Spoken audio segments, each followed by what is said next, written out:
Welcome back, everyone. I am Friar Tuck, and this is my epoch. Last night, Feral Farm Girl and I were watching a movie.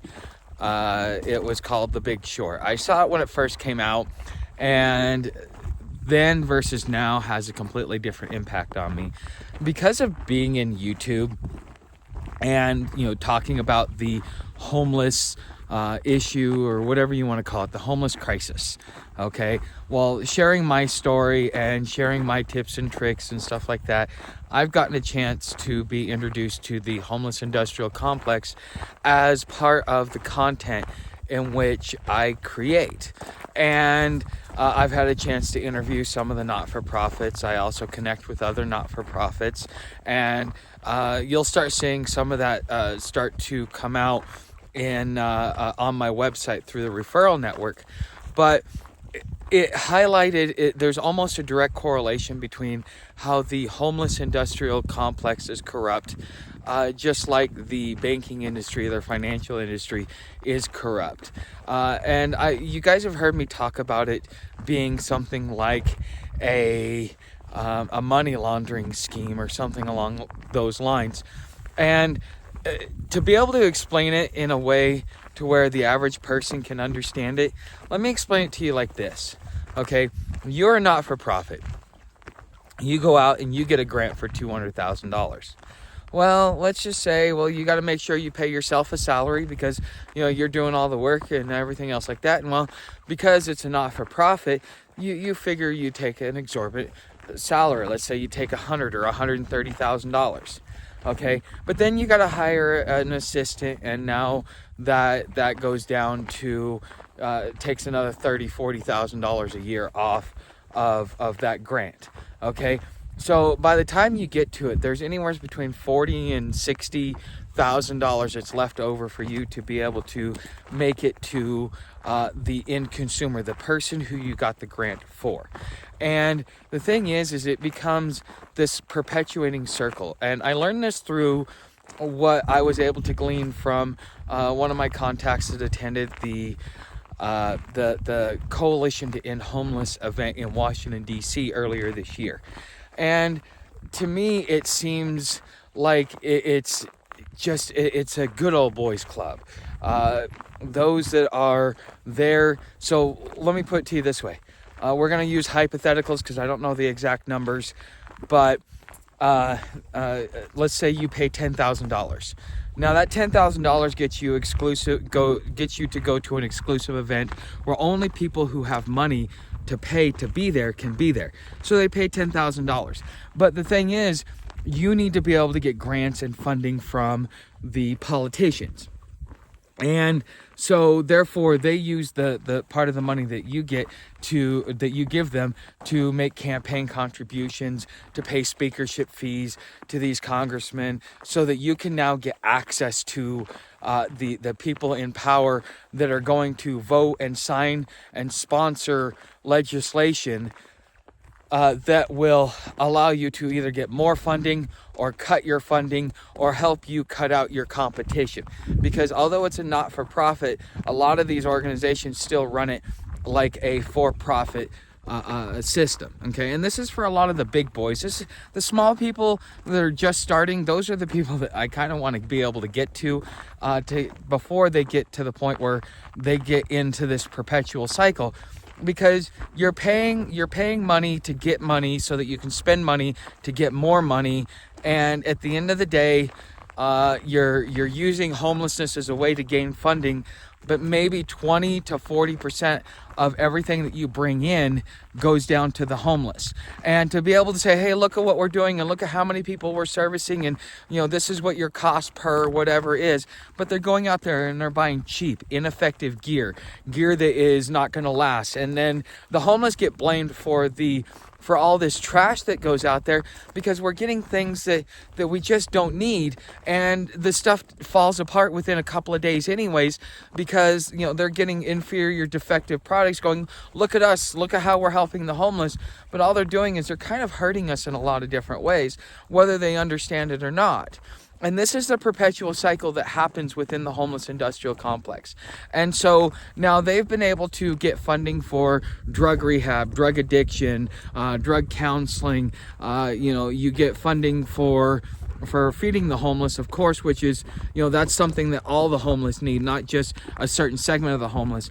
Everything is tied into mental health, because if you end up in jail and you've been homeless, chances are you have a mental health issue and you're a criminal, or you have a drug addiction but you also have a mental health issue, and so therefore you're still coupled into mental health. So now all of a sudden they're getting all this help for mental health, but is it really a mental health issue, or are these bad personality traits that were picked up or encouraged, or a product of their environment that brought them to be people like this to begin with? Okay, because it's not always something that a pill can fix. One of the things that most people don't know is that Freud he thought that medication should be the last resort, not the first resort. And our mental health industry is capitalizing on the homeless issue, and that's probably where a lot of the funding's going, because now all of these other places like the healthcare and the rehabs and the medical industrial complex can now come in and exploit the homeless for more money to go in their pockets while pretending to be a not-for-profit. Okay, and so are the homeless being helped? No, they're not. Okay, the homeless are being exploited, they're being used in nefarious ways, and then when there's no results because it's not designed to actually be helpful, it's designed to enrich a few while exploiting the many. You get to this point where society's now frustrated. They're like, we throw all this money and all these billions of dollars every year at the homeless issue, but yet we're not fixing it. And this is really why I want to work on the 4 pillars, and I want to do an event.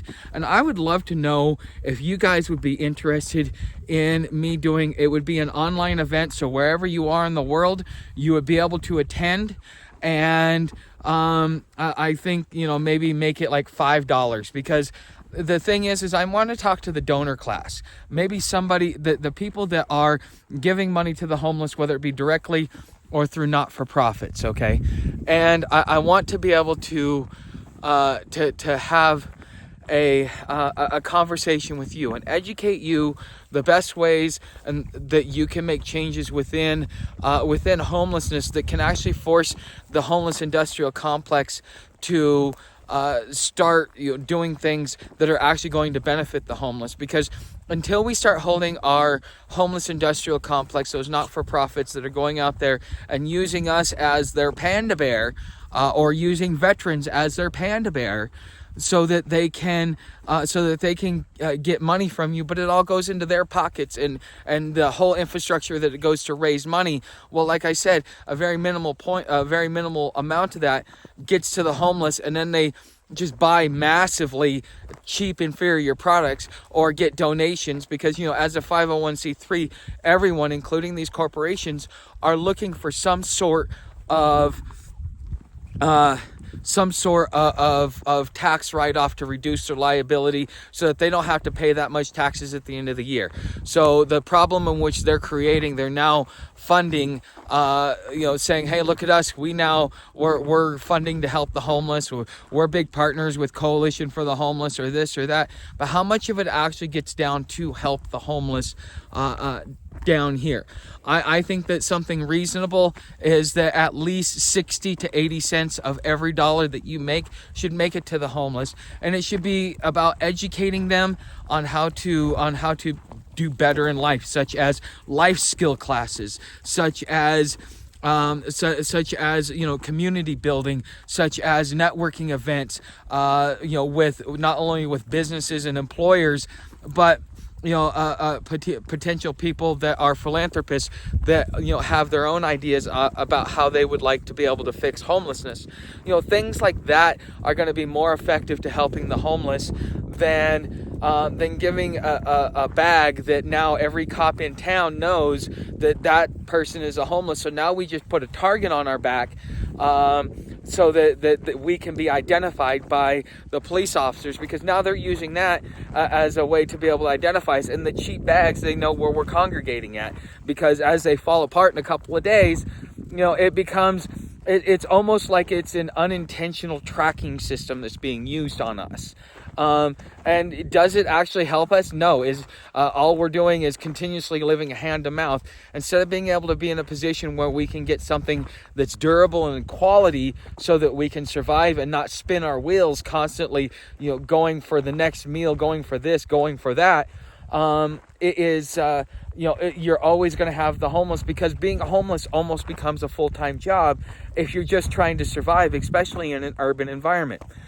So if you think that you would like to hear more about something like this, and you think that this would be something that you'd be willing to attend, you can, since it'll be online, it'll be for a live replay as well. Something like that is I'm just wondering if there is an interest, or if we just kind of want to keep doing the same status quo and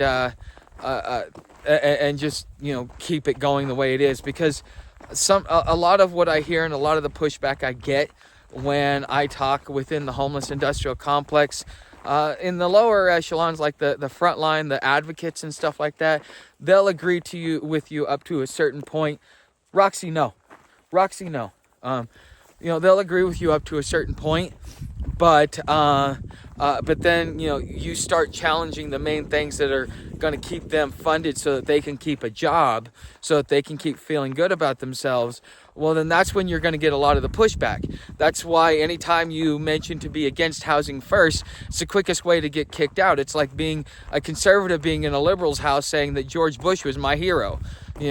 So that's the quickest way to get kicked out of a place. So I know from experience. Yeah, she would shut up. But anyways, that is just this is what I have to offer today. I would love to hear your thoughts down in the comments. You know how to help the channel. You can fund me through my tip jar or through memberships, which is how I do, how I live and how I'm able to survive and do what I do on a daily basis. So come on over and join me on Patreon, or leave something down in the tip jar if you got any value out of this. Thanks for watching. See you in the next video.